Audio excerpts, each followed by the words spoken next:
Meditando la Biblia en un año, con el pastor Alex Figueroa.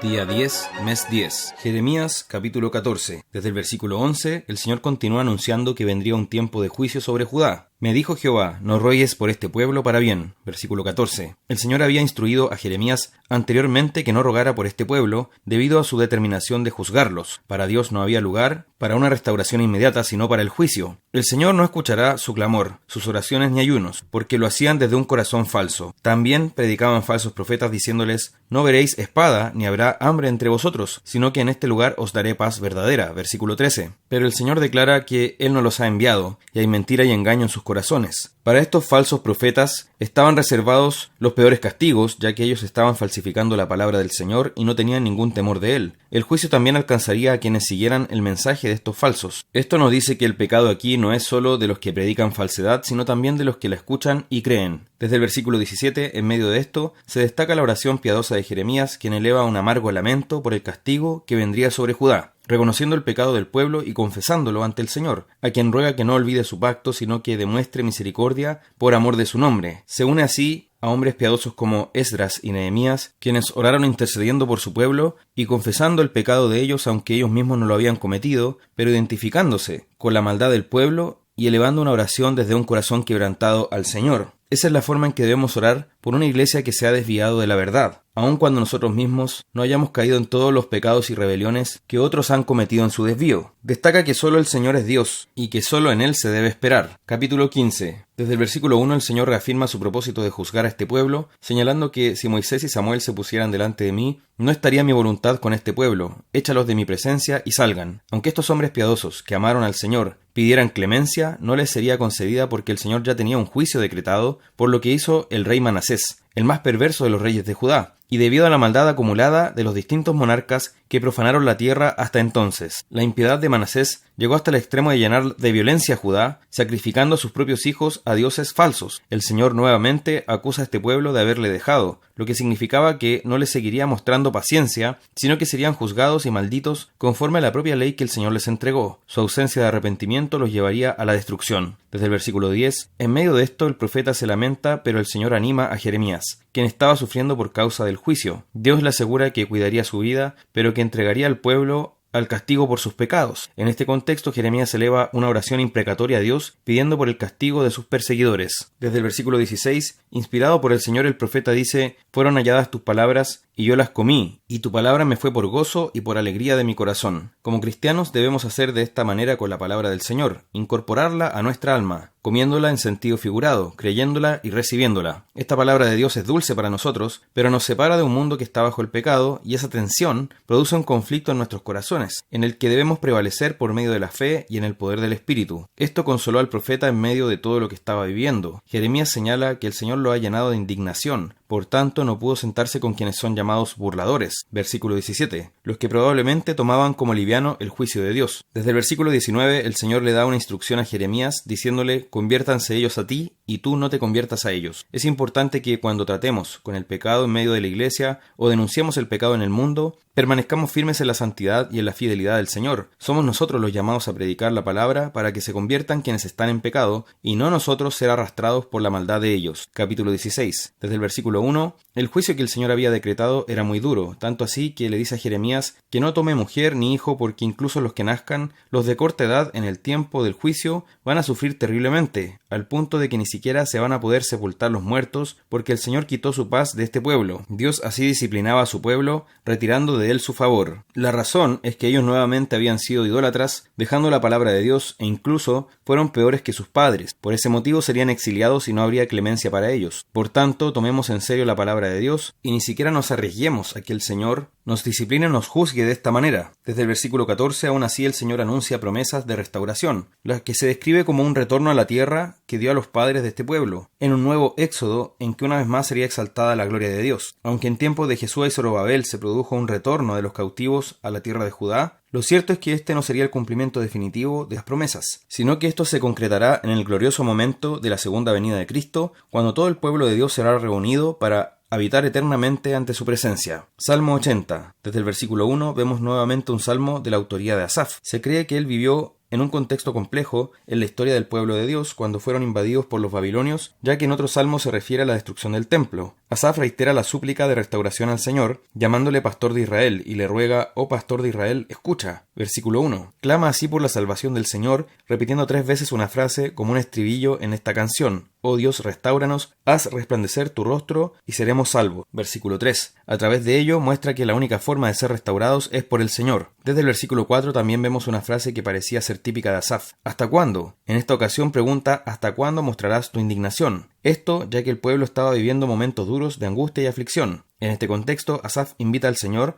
a que se acuerde de que es pastor de su pueblo, a que los mire, considere y haga volver a ser restaurados a su antigua gloria, para que puedan ver su mano favorable entre ellos. Desde el versículo 8, presenta a Israel como una vid que el Señor plantó. Al respecto, es interesante notar que luego, en Juan capítulo 15, Jesús se presenta como la vid verdadera, por lo que se nos confirma nuevamente que Él es el verdadero Israel. Su pueblo es descrito como vid, pero Él es aquella vid verdadera, la que da vida a todas las ramas y racimos que de ella brotan. Por medio de esto, aprendemos que cuando vivimos momentos difíciles y de gran aflicción como pueblo de Dios, debemos volver nuestro rostro al Señor, pedirle que como pastor de su pueblo nos restaure. Debemos rogar con Asaf, tal como lo hacía Habacuc, que el Señor avive su obra en medio de los tiempos. Proverbios capítulo 25, versículo 1. Agrega un dato adicional sobre los proverbios de Salomón. Nos dice que estos los copiaron los varones de Ezequías, rey de Judá, quien fue un descendiente de Salomón, que vino bastantes generaciones después de él. Ezequías fue un rey piadoso y que se preocupó de la palabra del Señor, mandando a sus hombres a copiar los proverbios de Salomón, su ancestro. Esto aporta valiosa información sobre la preservación de la escritura y la manera en que fue compuesto este libro de proverbios. Desde el versículo 2 se mencionan algunos asuntos que exaltan la excelencia del rey, es decir, el rey de Judá, anticipando a Cristo como rey. Cuando el Señor encubre algo de nuestro conocimiento, muestra con eso su soberanía y que Él es el dueño de todas las cosas. A veces pretendemos que tenemos derecho a recibir la respuesta de todos los asuntos de la vida, pero si el Señor ha encubierto algo de nuestro conocimiento, no es nuestra tarea especular o entrar en invenciones, sino atenernos a lo que el Señor nos ha dicho. Por otra parte, el cargo u oficio del rey se muestra como uno que requiere mucha meditación e investigación. El rey está expuesto a asuntos que son de gran importancia y sensibilidad, por tanto también sus pensamientos se ven envueltos en todas estas cosas. Dado que el rey está expuesto a muchos asuntos relevantes y delicados, su corazón en un sentido es inescrutable para sus súbditos, pues ellos no tienen que preocuparse de estas cosas y ni siquiera tienen conocimiento de todos los asuntos que el rey debe abordar. Por eso el proverbio señala que es importante para el rey rodearse de personas justas y piadosas, algo que a los ojos del mundo de hoy sería una ridiculez. Sin embargo, la palabra señala que el impío debe ser quitado de la presencia del rey, no debe rodearse de personas que vivan en impiedad, porque es fácil que sea arrastrado por la corrupción. Todas estas cosas nos anticipan a Cristo, quien lucha contra el pecado, contra aquellos que son enemigos suyos, y un día también estará rodeado solo de su pueblo, a quienes él mismo santificó y limpió. Primera a los Tesalonicenses capítulo 2. Desde el versículo 9, el apóstol continúa hablando de cómo fue la relación entre él y los creyentes de Tesalónica. Se preocupó de comportarse ante ellos justa, santa e irreprensiblemente, lo cual nos da un modelo de liderazgo. En los versículos anteriores ya había dicho que los trató como una madre que cuida con ternura a sus propios hijos. La versión Reina Valera ocupa el término nodriza, que se refiere a la madre que está amamantando. Y ahora el apóstol también ocupa la figura del padre con sus hijos, la cual implica exhortar y consolar a cada uno de ellos. Son recurrentes este tipo de exhortaciones en las cartas de Pablo, donde él primero explica la gracia que se ha recibido de parte de Dios y luego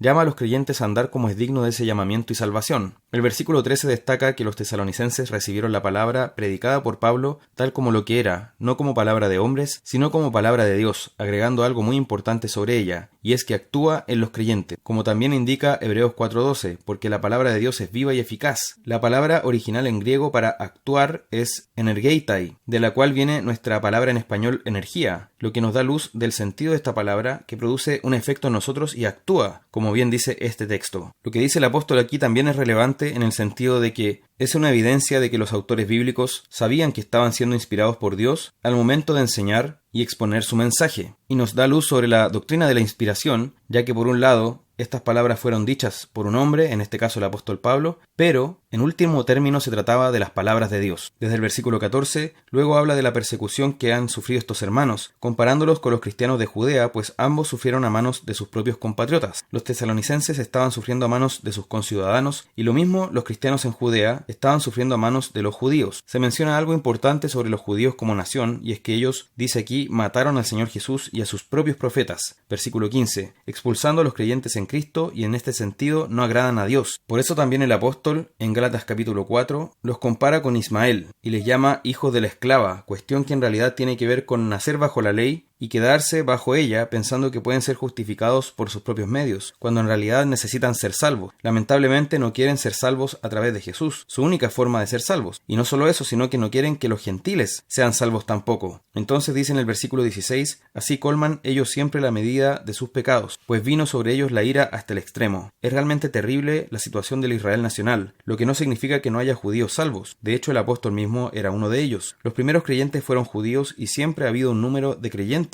de esa etnia, pero como nación ellos rechazaron finalmente al Señor. Desde el versículo 17, también el apóstol habla de su deseo de visitar la iglesia, pero dice en el versículo 18, Satanás nos estorbó. Eso nos muestra que el enemigo hace cierta obra y obtiene resultados. Por eso podemos decir, tal como señalaba el apóstol, no ignoramos sus maquinaciones. 2 Corintios 2:11. Debemos tener cuidado con el obrar de Satanás, sabiendo que está todo bajo el gobierno de Dios y que sus planes no pueden ser frustrados, pero al mismo tiempo que no debemos menospreciar a nuestro enemigo. El apóstol tenía un gran deseo de ver a estos hermanos. Les llamaba nuestra gloria y gozo, versículo 19, lo que nos da un ejemplo del amor que debemos tener por nuestros hermanos. Capítulo 3. Desde el versículo 1, una muestra del amor que el apóstol tenía por estos hermanos es que les envió a Timoteo para que los fuera a ver, ya que el apóstol Pablo quería saber cómo estaban estos creyentes debido a la persecución. Les dice que nadie se inquiete por estas tribulaciones, porque vosotros mismos sabéis que para esto estamos puestos. Versículo 3. Es decir, el sufrimiento, a diferencia de lo que predican algunos hoy día, es parte de la vida cristiana y debemos tomarlo como tal. Lo bueno es que estos creyentes habían permanecido firmes y no solo eso, sino que la fe de ellos alcanzó hasta para consolar al apóstol Pablo. Eso demuestra que nuestra fe puede ser de consuelo para otros y debemos buscar esto, que nuestra fe sea de ánimo y de estímulo a los hermanos. Desde el versículo 11, finalmente, Pablo ora por los tesalonicenses pidiendo que el Señor los haga crecer y abundar en amor, lo cual redunda en que ellos sean afirmados en sus corazones y sean irreprensibles en santidad delante de Dios en la venida del Señor Jesús. Veamos cómo la santidad está relacionada con el crecer en amor. Son dos cosas que van de la mano. Ese amor de Dios que fue derramado en nuestros corazones por el Espíritu Santo que nos fue dado, como dice Romanos 5:5,